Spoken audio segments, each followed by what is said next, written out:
Hey, welcome back to Quest for Peace. I'm Iyaz, and this would be the first episode that I'm doing of this show since I moved to New York City. Now, the last time I was on and doing this program, I think I was in Petaluma, where I used to live for about 3 years. I was out in California because I was pursuing this job. I went out there. I was living in New York. I should tell this story a little bit real quick. I was living in New York, and then I got this opportunity at CES. I met up with a friend, and they offered me a job at this little podcasting place in California. And they said the job was in California, and I was like, "Yeah, I'll go do that." So I quit my job in New York, and I went over to California, and I lived there for a while. And then uh, my marriage deteriorated. So this is a fun opening of the show, isn't it? Marriage deteriorated. My wife and I split up, and she moved with my son over back to New York because she hated California. So I was in California for about a year while my son was growing up on the East Coast, and I would see him very rarely. So I was like, I need a way out. I need to get back to New York because I'm not going to miss out on my son because he's 4 right now. So what I did was I somehow got a new job at a pretty big company that has offices in California and in New York. And I told them, hey, do you mind if I take the job in New York? And they said, yes, actually, we would like that. You can start in California and you can continue doing your position in New York when you want to move. So we set that up. That happened last December, where I decided to switch jobs. And there was a lot of good reasons why I changed jobs. And a lot of this, why am I talking about this on Quest for Peace? Because a lot of this has to do with my own internal happiness and how to actually be calm and figure out what I want out of my life. Because this show, if you're unfamiliar with it, since I was yammering for so long, if you're unfamiliar with this show, it is not about Superman 4. That joke gets more and more tired the more I say it because that's an old movie. This is about my struggles in finding some kind of internal peace. A lot of folks who know me, they think I'm very intense, and I am intense. I experience emotions intensely, as I've been told by a therapist.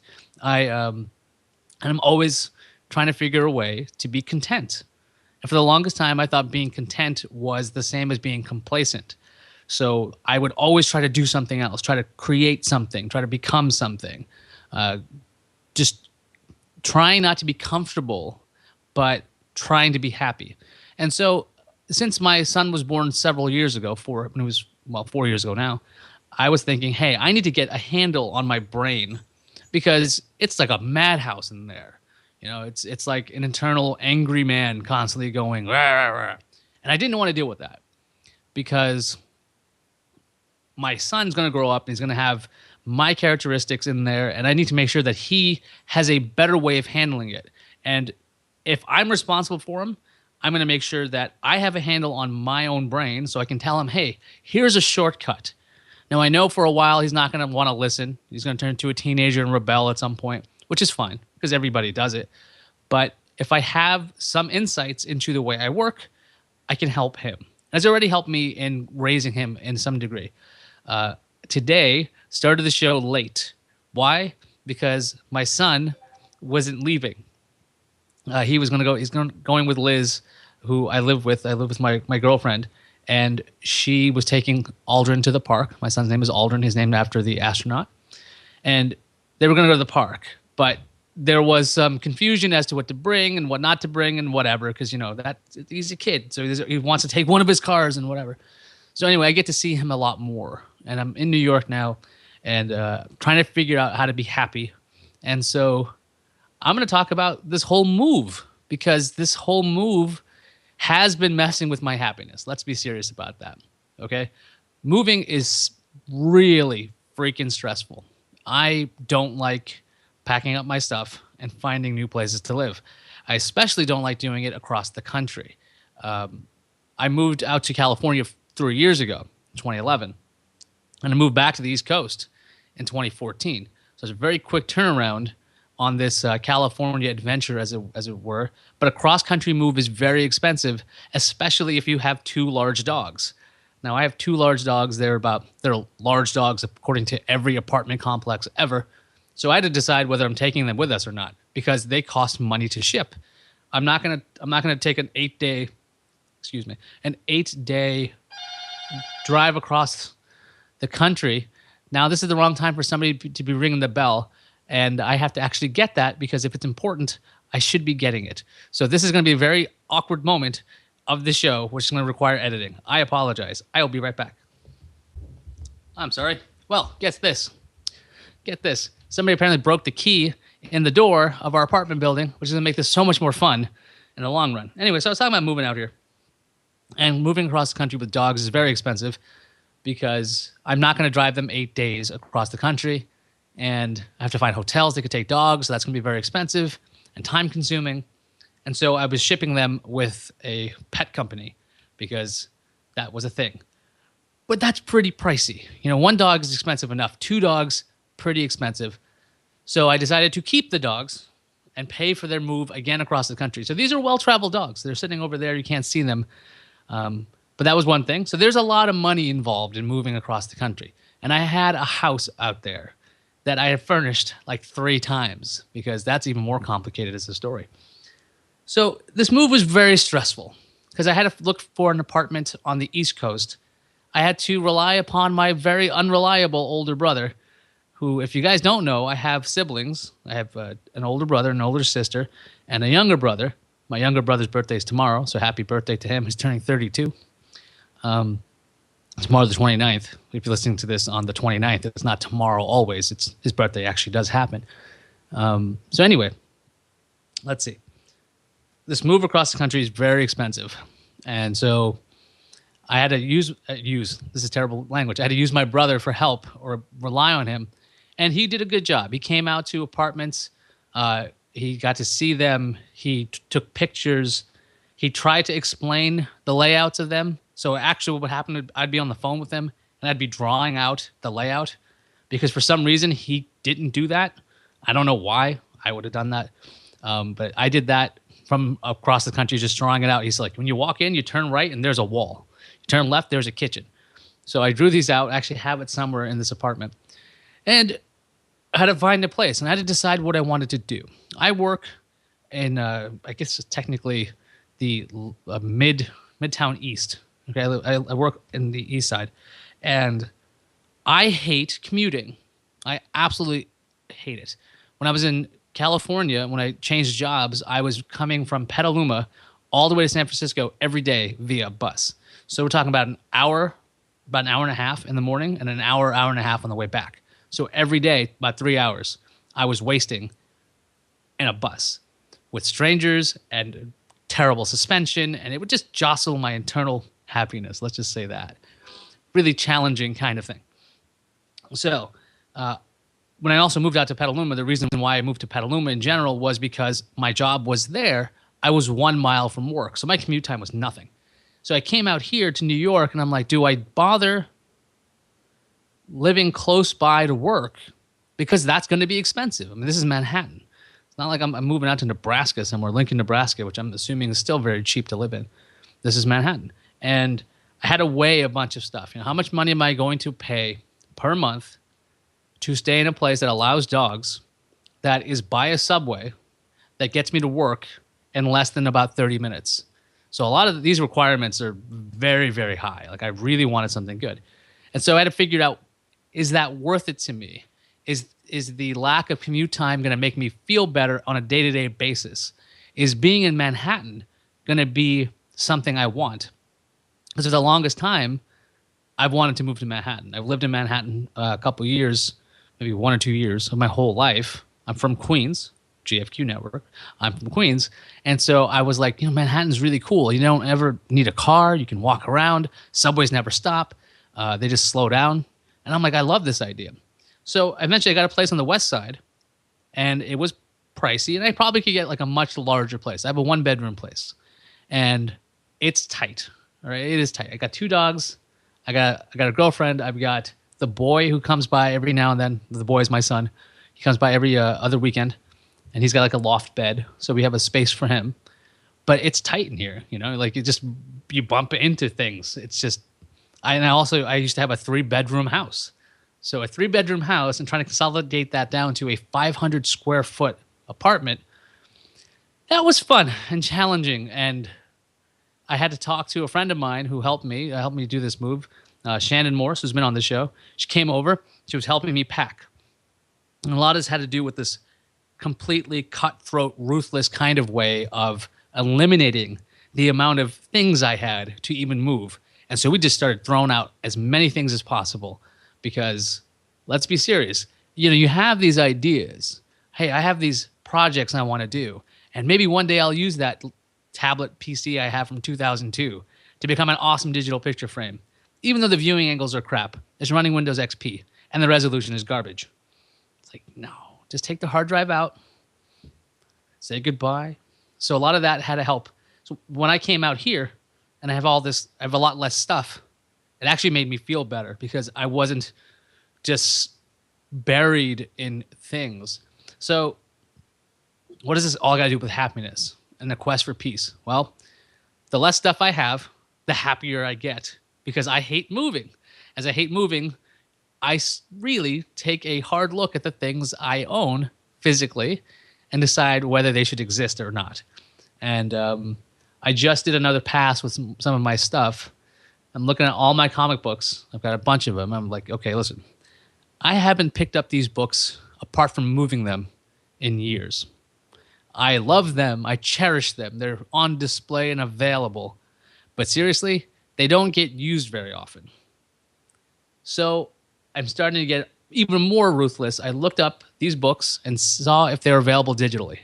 They are. Okay. I added them to a wish list in case I want to buy them. Now, I think it's kind of dumb that I would have to rebuy something I bought already, but let's just go beyond that. I don't feel entitled to steal a copy of it. Let's just say that. So I've piled all this stuff up. I've asked the library if they'll accept a donation. I'm still waiting to hear back on them.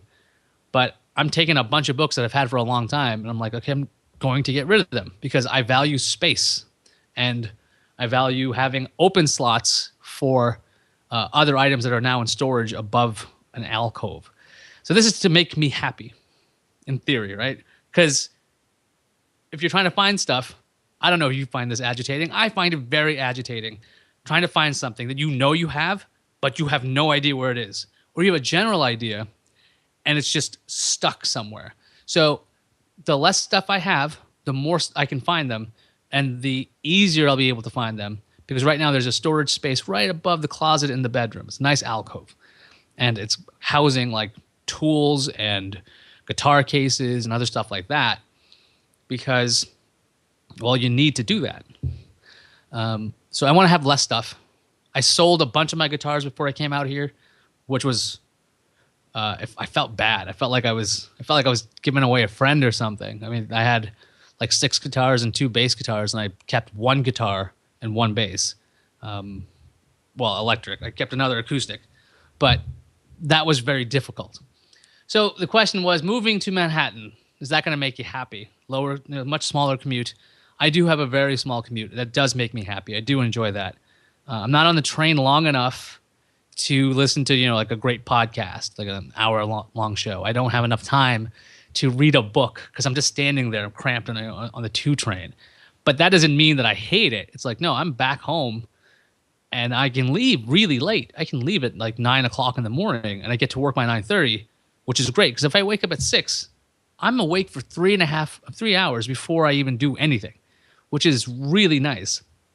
So I think right now, because it's the summer or at the end of summer, it's warm, so it's still nice. When it becomes winter and it's freaking cold out, that shorter commute's going to be way more fun for me because I don't have to worry about being out there too long because I live by the subway. It's a couple of blocks. It's not that far. Yes, I've been in New York before. Yes, I know it gets cold, so everybody can stop telling me it's going to get cold. But being happy. Am I happy in Manhattan? It's been a rough transition. I'm fine out here. I like it out here. I have a tendency to try to enjoy wherever I am, whether it's New York, Petaluma, or if it's Randolph, Vermont, where I used to live for a couple of years, or Wallingford, Connecticut. Where else did I used to live? I don't know, but I shouldn't be giving away these answers because it's like security questions that will probably be socially engineered. It's not even social. I'm just saying stuff and you're getting answers to stuff. But I've lived in a lot of different places, and I try to enjoy it because when you don't, when you just kind of fight reality, as I call it. You're just miserable. You know, when I moved to Vermont, I hated it. I was like, I don't get this. I don't want to be here. There's nothing going on. There's nobody here. There's no like there's no good food. There's no great bars. There's nothing. And that was really dumb. You know, fighting that as opposed to just finally letting it click. It took me 8 months before I realized the mountain view is really beautiful and peaceful. I get it. It's calming because there's these massive pieces of land over there that are just uninhabited. Well, I mean, they might have some people. It's not like, you know, the buildings of New York where you know life is going on everywhere. So because of that lesson, I learned not to fight where I am. So I'm in Manhattan. I like being in Manhattan. I'm close by to some awesome bars. There's great food here. There's lots of entertainment. The Beacon Theater's around the corner. I can't get tickets to anything because they're always sold out. The Dalai Lama was coming by to speak in November, and I cannot find a single ticket. Might look for it again because I would like to get some insight because that dude seems to be happy. You know, he seems to laugh a lot. What else am I nearby that I'm enjoying? Subway, like I said, Madison Square Garden is like 10 minutes from here. So I'm getting to experience things more. And as I've gotten older and being happy, because I'm going to turn 35 next week. 35. Halfway to 70. That's pretty freaking old. I can't believe I'm going to be 35. But one of the things that I've wanted for the past couple of years in this whole quest for happiness, quest for peace concept is I don't want to keep watching stuff. Like I have a TV behind me right now, right? I don't want to just keep being a passive viewer in life. I want to experience it. I want to enjoy it. I want to remember it. I want to learn from it. And I don't want to just simply be a passive observer in life. I mean, people watching is fun, and watching a movie or reading a book, these things are great distractions. You know, they're great for when you can't do stuff. But when you can experience life, it's way better. Because I remember when I had this epiphany years ago, first thing I did was let's go skydiving. So I went skydiving because that's an experience. I needed to do that. And I started rock climbing, indoor rock climbing. That was something I hadn't done. I need to do some more activities now. I'm kind of fallen into a rut. Moving out here it's wonderful, but my work hours are long. I get back around 7 o'clock, and then I'm like, well, what do I want to do? And thankfully, I've had Liz help me get to the gym a lot more because as much as I like working out at home, this is really small, and it's not the best when it comes to that. So going to a gym makes a lot more sense. Also, there's this whole idea of you're at the gym for one thing, you should be doing it, you know, not like goofing around on a phone, which does drive me crazy when I see people on their phones sitting at a station when they should be working out or getting out of the way. See, I'm not there yet. I'm not there when it comes to calmness. But I do know that working out is always beneficial for my brain. Very helpful.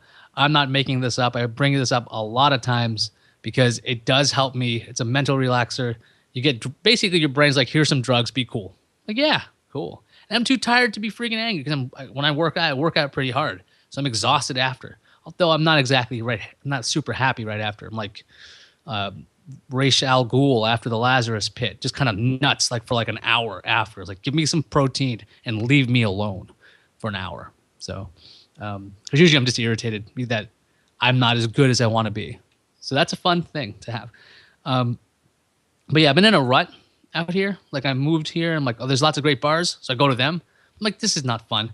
I want to do other things. You know, I want to, it's great to have a beer, but like this can't be the entirety of my life. What else am I going to do? I started playing guitar again. I haven't played guitar in a long time. I got this game called Band Fuse, and it does guitar tab. If you know what that is, it's a way, if you don't know what that is, it's a way for people who don't read sheet music to play guitar. And I've never learned to read sheet music, or I tried and failed. And I just took up guitar tab when I was younger. So it's very easy to understand for me because I've been reading it for a while. And this game uses a real guitar, uses guitar tab like I know, and I am terrible at some of this stuff. And I feel good about being bad at something. That's what's crazy about this. I really like that I'm learning something again. And I've been thinking about this. Like now that I'm out here and I'm paying a lot of money to be here, and I pay a premium to be out on the west side and being near all these things, just kind of questioning that. I'm like, hey, wait a minute. I've been out here for a couple of months. Should I move out and have a long commute and save a lot more money, which would allow me to do crazier things? Or will I just never be able to do them and have a nice bank account, which is good too? Is that going to make me happy? And I don't know. I really don't know. This is something I've been weighing for a while. And I know when my brother was checking out the apartments, he was like, this is really expensive. You could be living out in Queens and have a commute that's about an hour, but you save all this money. I'm like, yeah, but I'm going to be miserable because 2 hours a day I'm going to be on the train.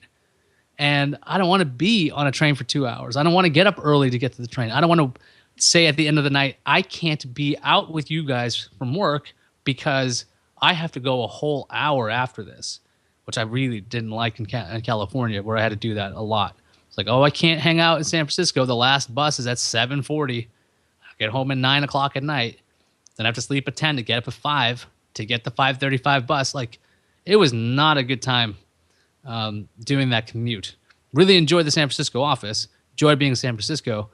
Got a nice fix of the city. Made some great friends, but the commute was killing me. And I really don't like that kind of thing. So that's basically what I'm paying for. I'm paying to be in this tiny space.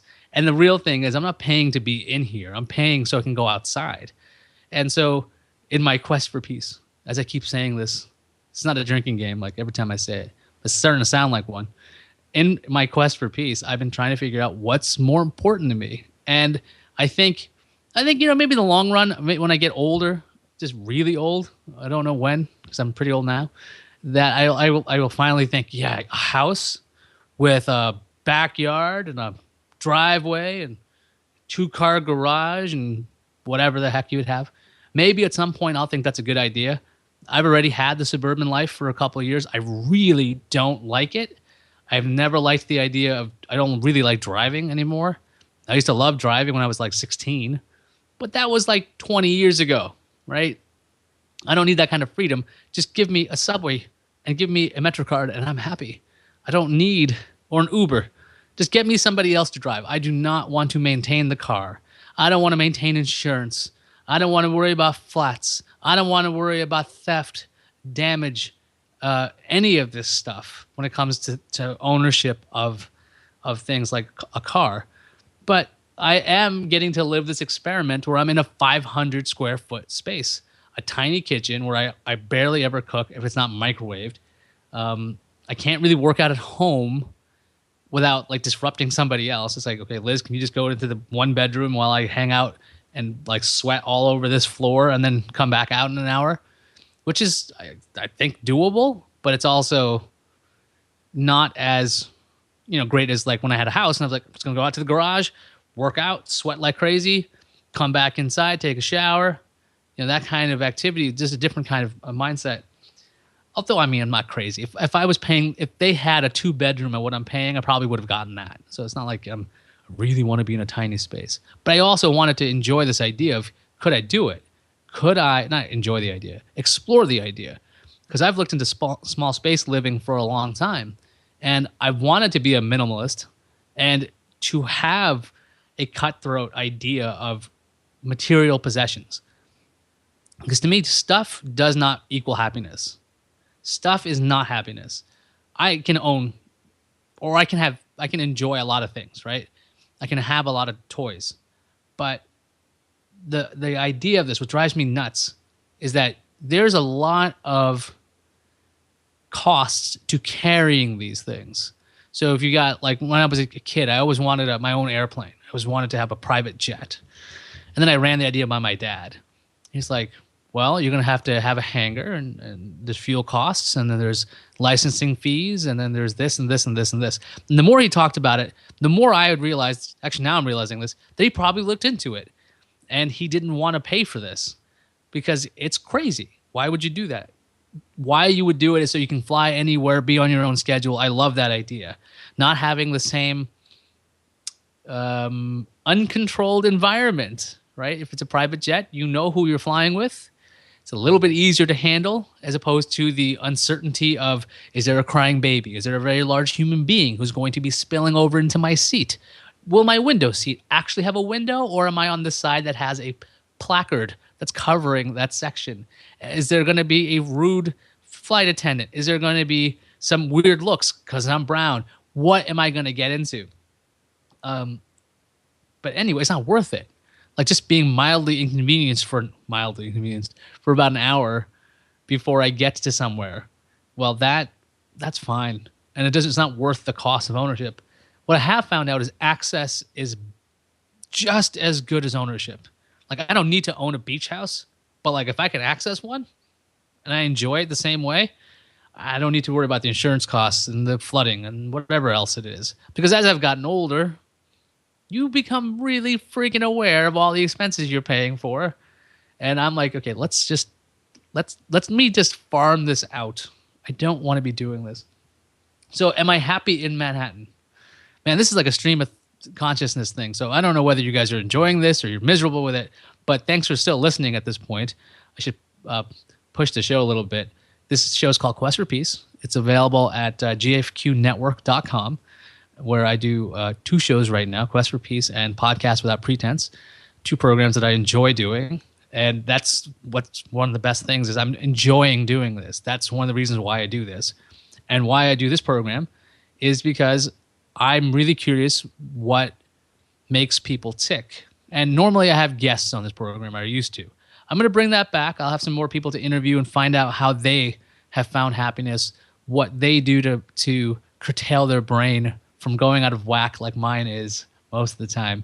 I've gotten some great insights from a lot of the guests. We've had Shannon Morse on. We've had Scott Johnson, Tom Merritt. We've had some great people, great friends of mine who are just Andrew Zarian's been on. Just they're in that same kind of idea. They're all driven people. They all want to enjoy their life. We just none of us, and I'm putting myself in that class of people, that we're not just happy, just kind of going through the motions of life. Being alive is a gift. This was something that a friend of mine said a long time ago. He looked at me. I looked really bummed. I looked really agitated. I was like 19. It's like, you shouldn't be so angry. And I was like, why? He goes, because every day you're alive is a gift. And I was like, that sounds really stupid. Like this guy's some kind of hippie who runs, triathlons or not runs, but he does triathlons. He's this super athletic guy, and there's something wrong with this guy. That's what I thought then, because that's dumb kid then.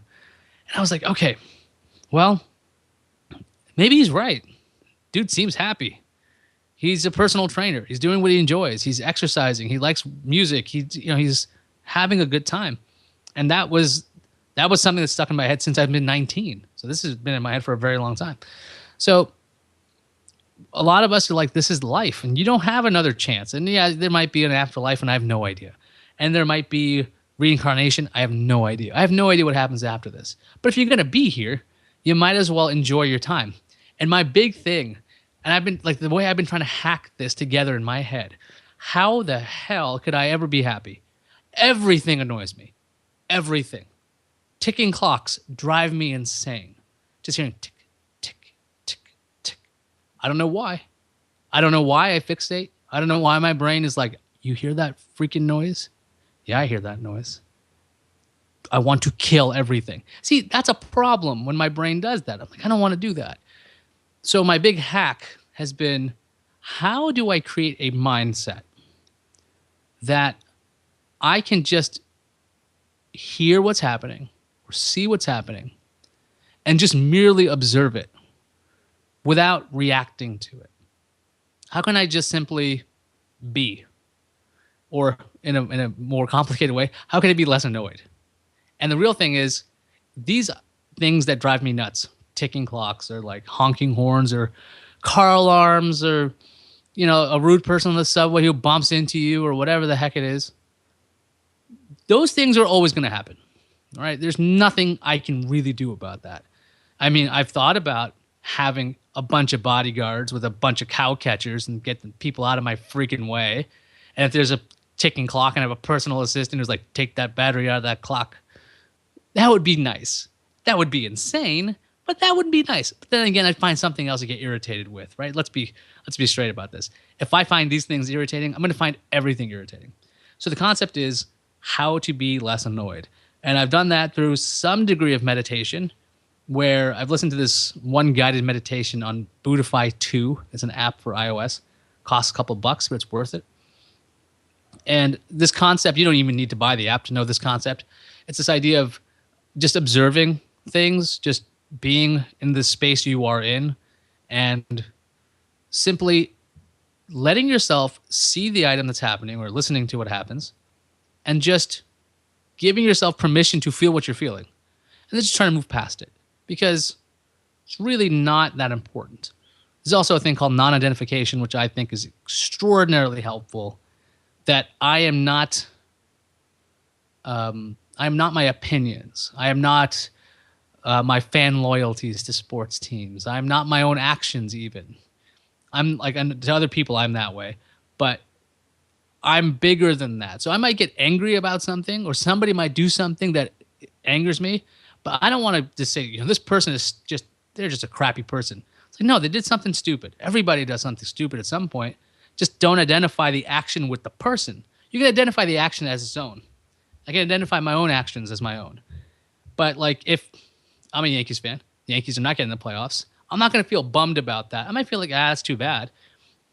But I'm not going to have people like goad me into a fight. This used to happen like in college. Like I went to school in Boston. So I was constantly smacked to when it comes to the Yankees. I never bothered to do that because I just thought it's a really stupid idea. I don't like the idea of smack talk because I don't want to be smacked talked to. Is that the proper use of that? I don't know. Anyway, so I just simply try to go, okay, I am something beyond my emotions. So if I'm really angry, because that happens, I'm really irritated because something happened. Here's a really good example. My dog over there freaking loves to eat cigarettes now. She goes outside, she looks for cigarettes and tries to eat them. I freaking hate that because it makes her stomach upset. She's got diarrhea. I've got to take her out more often. And it's obviously harming her. And I have to, like 9 times out of 10, every single time I catch her do it, I have to reach into her mouth and pull this thing out. My hand is covered in disgusting stuff, and I'm pulling out a cigarette. I need to make sure that she doesn't re-eat. Now that is really irritating. Okay? Now I can choose to become irritation and become just this horrible person. Okay, look, you are irritated right now. This is something that's something else. You are not your feeling. You are something beyond that. The best example was in this meditation in Buddhify 2 that explained your emotions as the weather. And you are the sky. Not this guy, but the sky, S-K-Y. And that idea to me it hit hard. That's true.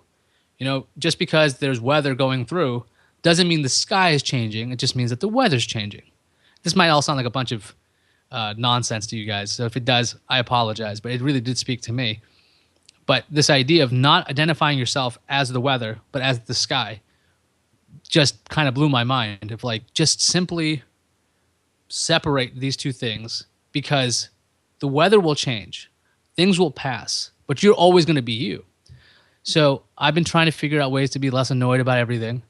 I came back to the apartment one day when Liz was gone. She went to visit her family in California, and both the dogs had gotten out, and one of them had decided to drop a deuce in the living room, which I was not happy about.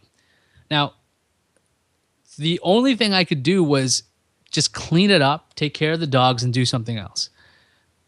That's not true. I could have gotten irritated. I could have gotten really angry. It was warm. It was hot. It felt like it was sticky. I mean, just felt, it was a gross kind of day. And I came back home and it did not smell good because the apartment was too warm and this had happened. And I just had to clean. There's nothing I could do. So simply don't punish the dogs because they don't know what's happening. Simply the amount of time that's passed between the event and now, that they're not going to put that together. No amount of punishment is going to make them realize what's happening. And that's because I know dogs a bit and I've read about them.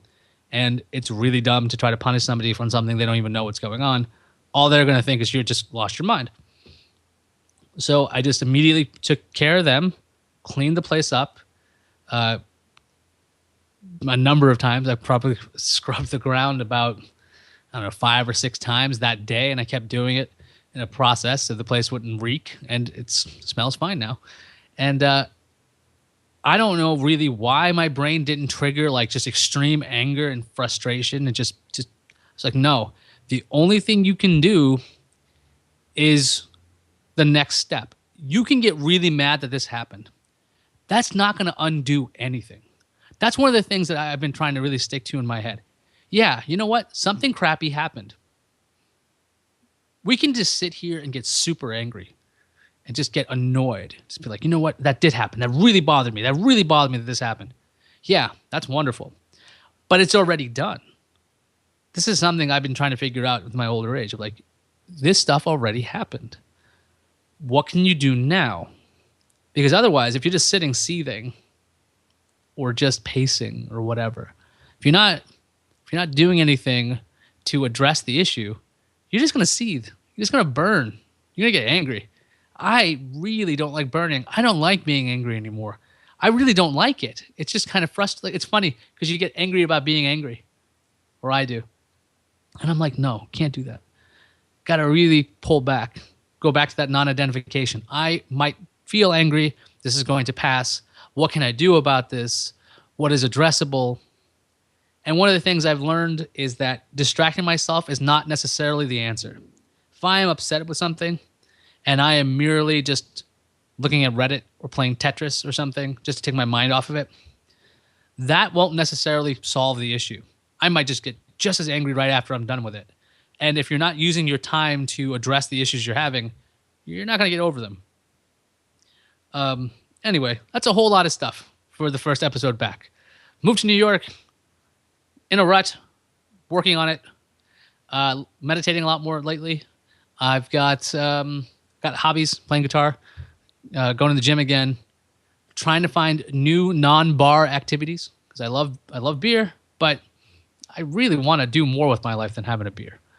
I mean, that's fun, but I enjoy a lot of things. So I need to find more things to do. I've been looking at a lot of experiences, events at Groupon or Living Social, whatever these sites are called. Like I'm going to a hockey game tomorrow. I went to a wrestling event a couple weeks ago.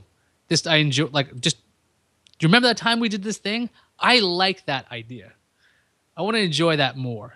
You know, I'm not exactly a great person at Facebook where I'm like taking hundreds of photos and you see all the things I do. And I don't want to have a Facebook life where you only see like, hey, look at all this cool shit I'm doing. Yeah, I swore. Excuse me. Look at all this cool stuff. It's like just, that's another thing. I don't really care for that kind of boastfulness. It's just simply go do it. Enjoy it. Experience it. Move on. Trouble with that is it can become addicting, just like drinking, just like adrenaline. You know, you enjoy that, you want to do it again, want to do it again, want to do it again. Very hard to be content when you're a junkie on adrenaline or learning something new. What else could you learn? Obviously, all this stuff goes back to money. You know, if I want to go learn a new skill, it's going to cost me something. If I want to go and do an experience, it's going to cost me something. Most times, the crazier the activity, like a skydive or indoor rock climbing, you know, these things cost money. And that goes back to this idea of, hey, doofus, you decided to live in Manhattan where you're paying a premium to be in a location. So your commute time is low. So this is all kind of starting to weigh together. So this is all tied together. All this happiness stuff is totally tied together for me. What's going to feed my soul? What's going to make me feel happy that I woke up this morning and I went to work, I did my job, and I feel good about it. I want to feel great about what I do all the time. And when I don't enjoy it, I'm in the dumps. I don't like that feeling, and I've been vocal about that, so I'm working on that. I always want to do more than I'm doing, and so that's a lot of dissatisfaction in just being, but that's something I have to learn to deal with. I'm working on that. Like I mentioned before, techniques I've been using: meditation, exercise, relying on Liz a lot more, just being flatly honest with her and explaining to her. Again, for those of you who are not paying attention, Liz is my girlfriend who lives with me. We have talked, like, I need a lot of support. I'm bad at doing this. Can you get me to do this? Can you help me get to the gym? Can you be more encouraging when I do something good that you know that I'm struggling with? Because I need that pat on the back. I'll be honest about that. I like a pat on the back when I do a good job. And if I do a bad job, finding out why I did that and doing better, I like that. I don't. I need feedback. It's one of the reasons why I had dissatisfaction at other jobs and other things. Is like if I don't get feedback, I don't know what the hell's happening.